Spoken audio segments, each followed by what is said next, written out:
Saudamos os nossos irmãos e irmãs com a paz do nosso Salvador e intercessor Jesus Cristo. Sejam bem-vindos a mais um estudo da Palavra de Deus. Antes de iniciarmos, vamos fazer uma breve oração. Maravilhoso Deus, Pai Criador dos céus e da terra, aqui estamos, eu, meus irmãos e minhas irmãs, diante do Teu trono, para mais uma vez te pedir perdão dos nossos pecados. Conceda-nos, Pai, o Espírito Santo, o Teu Santo Espírito, para que Ele habite em nós e faça morada em nós, e que nós possamos entender, assimilar tudo que for dito, tudo que for lido agora nesse estudo. Perdoe mais uma vez os nossos pecados, esteja conosco todos os dias de nossas vidas, é o que te pedimos e te agradecemos em nome do Senhor Jesus. Amém. Meus irmãos e minhas irmãs, hoje nós vamos comentar sobre uma reunião que a serva do Senhor viu e teve medo, uma reunião de Satanás com os seus anjos. O título diz: As ciladas de Satanás.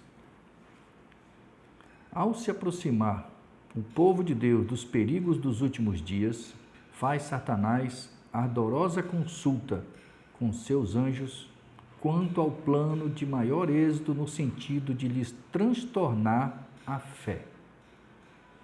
Vê que as igrejas populares já estão sendo embaladas para dormir pelo seu poder enganador. Por meio de agradáveis sofismas e mentirosas maravilhas, pode ele continuar a conservá-los sob seu domínio.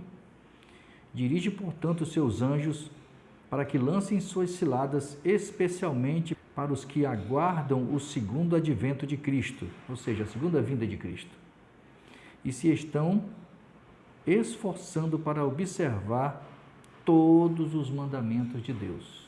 Todos, meus irmãos, os 10 mandamentos, sem exceção.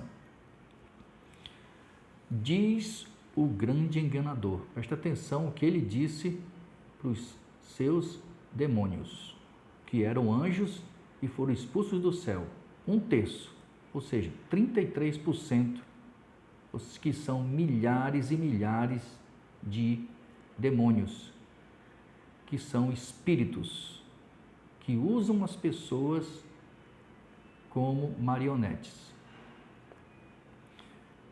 Assim diz Satanás: devemos vigiar aqueles que estão chamando a atenção do povo para o sábado de Jeová.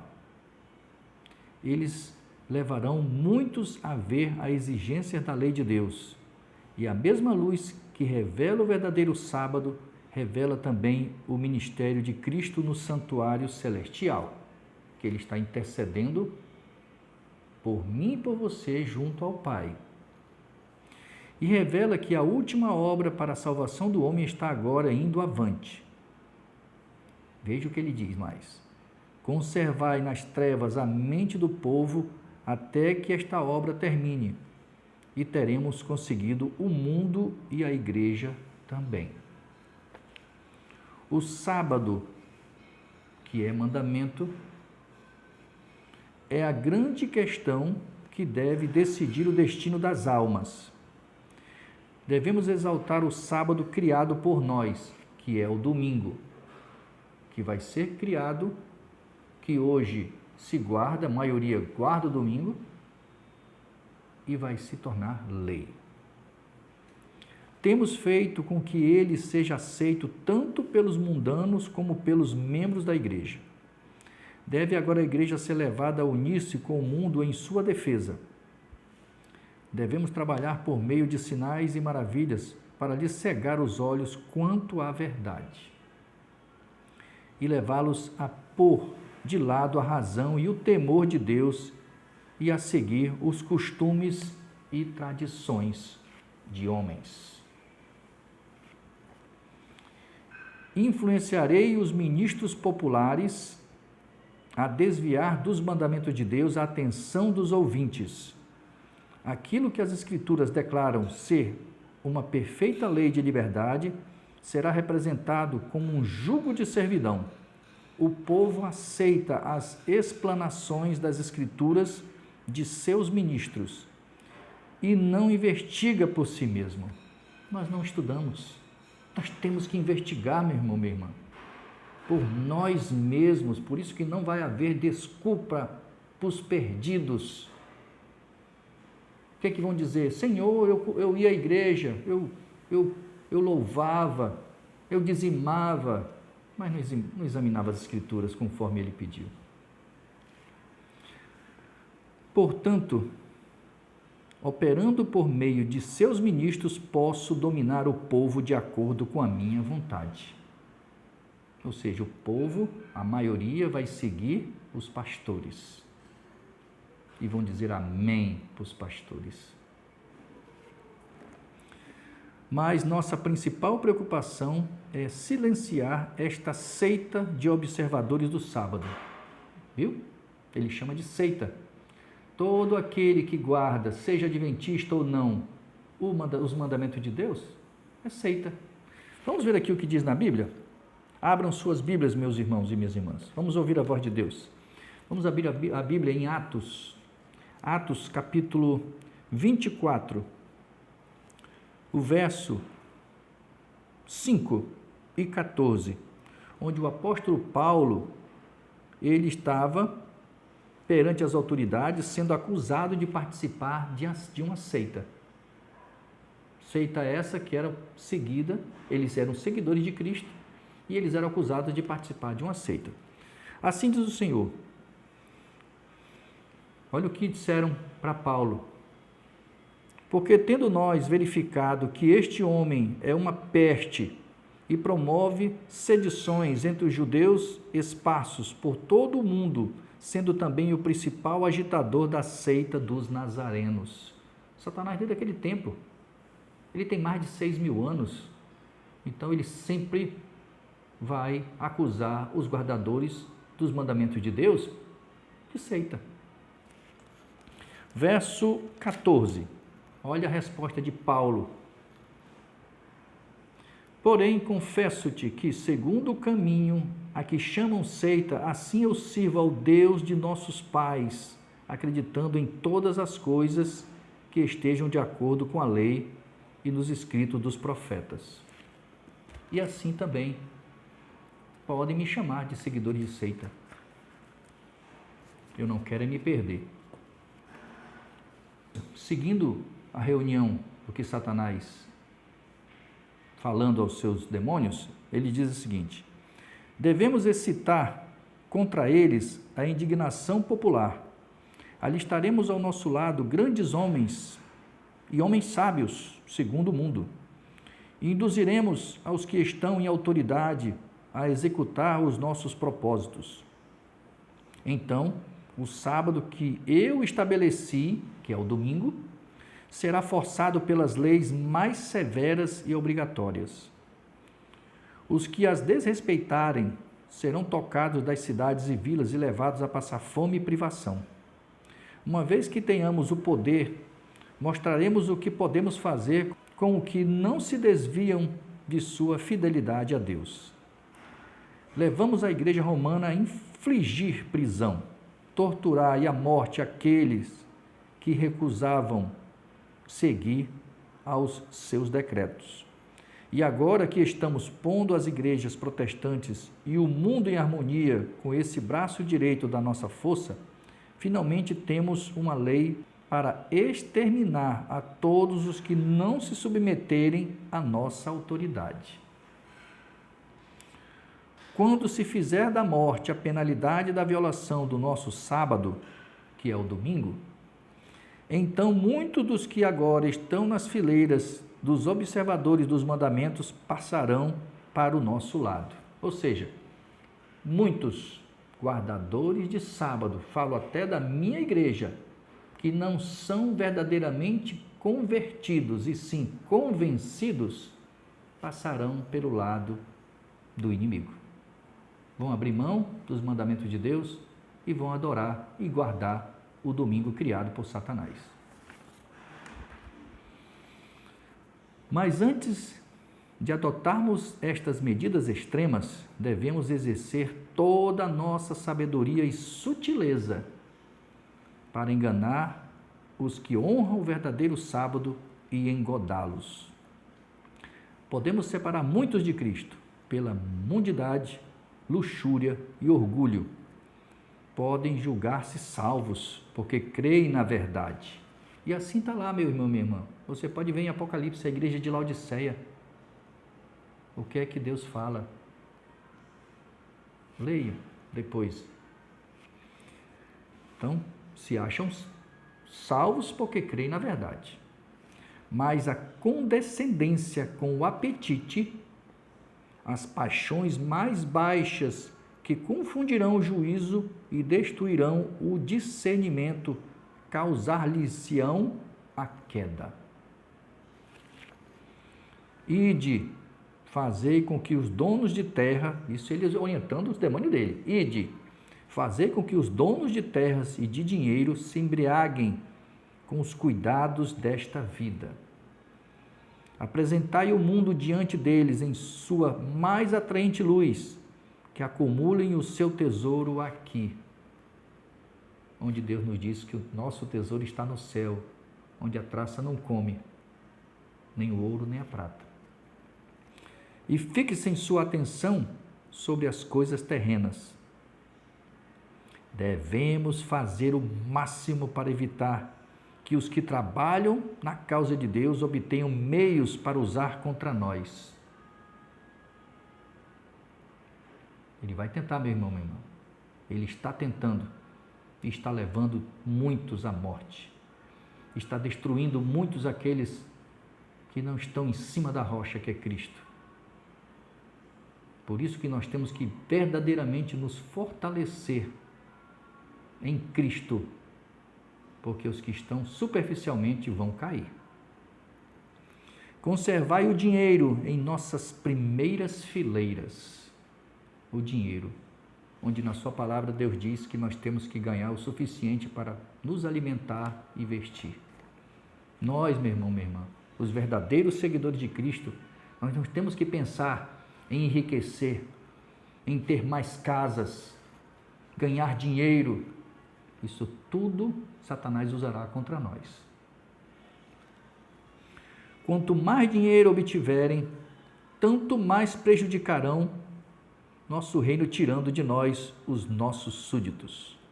Fazei com que se preocupem mais com o dinheiro do que com a edificação do reino de Cristo e a disseminação das verdades que odiamos.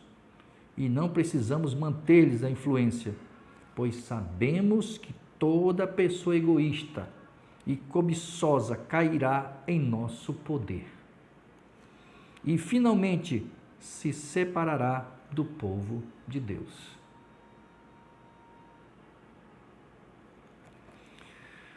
Por meio daqueles que têm uma forma de piedade, mas não conhecem o poder, podemos ganhar muitos que de outra maneira nos causariam grande mal. Os mais amantes dos prazeres do que amantes de Deus serão os nossos mais eficientes auxiliares.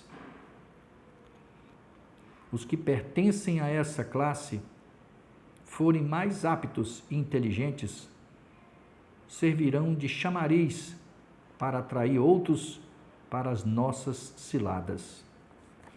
Muitos não lhes temerão a influência, porque professam a mesma fé.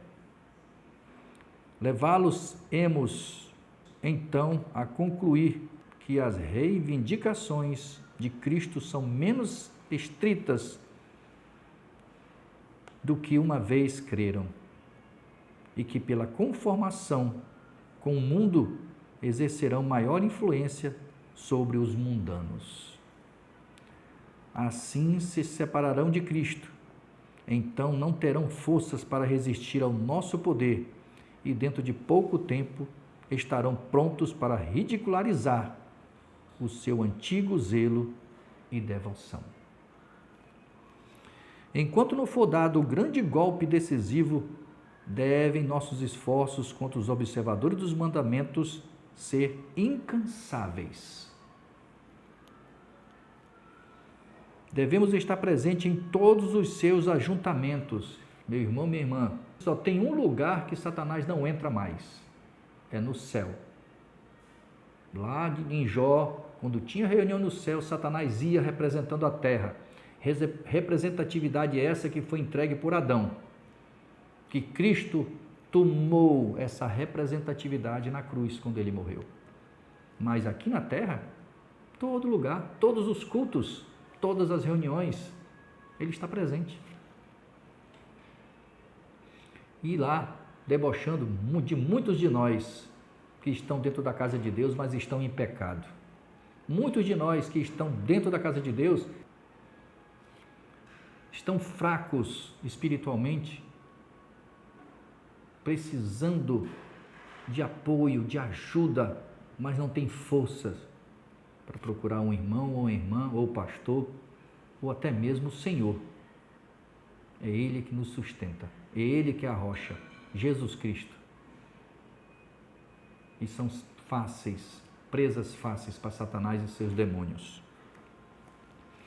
Especialmente em suas grandes reuniões, nossa causa muito sofrerá e devemos exercer grande vigilância e empregar todas as nossas artes sedutoras para evitar que as almas ouçam a verdade, por ela sejam impressionadas. O último vídeo que eu fiz, meu irmão, sobre Satanás, eu estava fazendo o meu vídeo, eu aqui sozinho estava, eu e os anjos do Senhor que me protegem.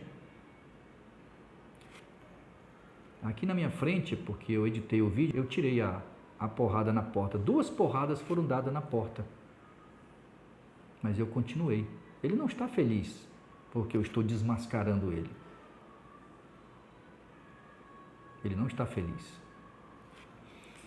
Terei no terreno como meus agentes homens que mantenham falsas doutrinas misturadas com juntamente suficiente verdade para enganar almas. É assim que ele trabalha. Ele coloca mentiras no meio de verdades. E as pessoas são enganadas. Por quê? Porque não examinam as Escrituras como deveriam. Vê sim as passagens que é dito no culto. Não é assim que Deus manda a gente examinar as Escrituras. Não é pegar a Bíblia e ler aleatoriamente. Não é assim. Façam, meus irmãos e minhas irmãs, grupos de estudos. Estudem sobre o santuário terrestre e o santuário celestial. Estudem sobre a vida de Cristo. Estudem sobre os mandamentos de Deus. Tem muita coisa para se estudar, coisas maravilhosas. Deus tem muitas coisas para nos revelar. Mas Ele só vai revelar para quem busca verdadeiramente. Para quem busca criteriosamente. Superficialmente, não tem como. E muitos desses que buscam ainda não aceitam, rejeitam. Não é bem assim como está aqui, não. As coisas mudaram. Deus não muda, meu irmão, minha irmã. Deus não muda. Também terei presentes pessoas incrédulas que expressarão dúvidas quanto às mensagens de advertência do Senhor à sua igreja. Vai ter demais. Assim como foi no dia de Noé, será a vida do Filho do Homem. Noé advertia as pessoas. Ele era ridicularizado, desprezado. As pessoas não querem ouvir nada de Deus. Agora, baboseira que passa é o que mais gostam de assistir. Dão atenção e compartilham. Palavras de Deus pregadas como comédia, como piada, o povo dando gargalhada dentro da casa do Senhor, é vergonhoso. É vergonhoso. Eu nem assisto esse tipo de vídeo. É vergonhoso. Isso envergonha o Senhor. Lê-se o povo e cresce nessas admoestações e pouca esperança poderíamos ter de vencê-los. Ele sabe que se nós estudássemos, examinássemos verdadeiramente, dificilmente eles nos venceriam. Dificilmente. Dificilmente. Mas ele sabe que a maioria não examina. E assim, meu irmão, minha irmã, como está lá em Mateus 24, 22, se aqueles dias não tivessem sido abreviados, ninguém se salvaria, ninguém. Mas por causa dos escolhidos, esses dias serão abreviados. Olhem como o pecado é devastador em nossas vidas. Ninguém se salvaria. Deus já tem uma data certa para que o seu Filho venha nos buscar. Mas o povo não entende, despreza, fica insistindo em querer ver outras coisas. Nós temos tempo. Serão pegos de surpresa, assim como foi nos dias de Noé. E quando correram atrás, assim como foi na porta da arca, nós temos que fazer uma comparação. Deus disse que assim como o dia de Noé será o dia da vinda do Filho do Homem, a porta da graça estará fechada. Quem está fora está perdido. Quem está dentro está salvo. Hoje ainda existe esperança para mim e para você, meu irmão, minha irmã, porque a porta da graça ainda está aberta. Mas Cristo logo, logo irá parar de ministrar junto a Deus, junto ao Pai, por nós. E ele sairá, assim como está no capítulo 8 de Apocalipse, vai lançar o incensário sobre a terra e dirá: está feito. E a porta da graça se fechará. E os anjos tocarão as suas trombetas, as 7 trombetas, e as pragas que cairão sobre a terra, pragas essas permitidas por Deus para que Satanás destrua 1/3 de cada coisa da terra, porque ele é o anjo da terça parte, ele caiu e levou consigo 1/3 dos anjos do céu. Mas enquanto isso, trombeta nenhuma se tocou, porque a porta da graça ainda está aberta. Deus não mente, será tudo na sua sequência, como está em Apocalipse. Mas se pudermos desviar-lhe a atenção dessas advertências, permanecerão ignorando o nosso poder e sagacidade, e finalmente os ganharemos para as nossas fileiras. Deus não permitirá que suas palavras sejam menosprezadas impunemente. Ele não vai permitir, não. Deus vai punir aquele que menosprezar a sua palavra. Esse é o perdão imperdoável, é o pecado contra o Espírito Santo, que é a sua palavra, é a rejeição da verdade. Não tem perdão, meu irmão, minha irmã. Esse é que é a blasfêmia contra o Espírito Santo. Se pudermos conservar as almas enganadas durante algum tempo, retirar-se-á a misericórdia de Deus, e Ele as abandonará ao nosso completo domínio. Temos que causar lutas e divisões. Temos de destruir a ansiedade deles por sua própria alma e levá-los à crítica, aos juízos temerários, acusando e condenando-se uns aos outros, a idolatrar o egoísmo e a inimizade. Por causa destes pecados, Deus baniu-nos. Deus baniu Satanás e seus anjos. Olha o que ele diz aqui: por causa destes pecados, né? Que é o quê? A idolatria, o egoísmo, a inimizade, a crítica.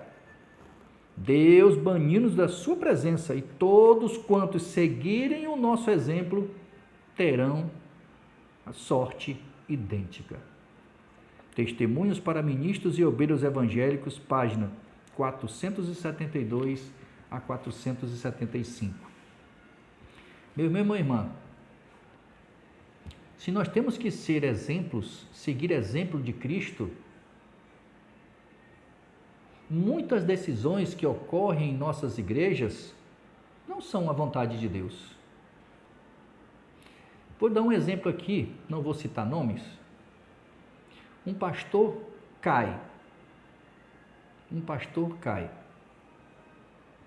Certo? Que ele é pecador, ele é ser humano, assim como eu e você estamos passíveis de cair. Nós não somos perfeitos.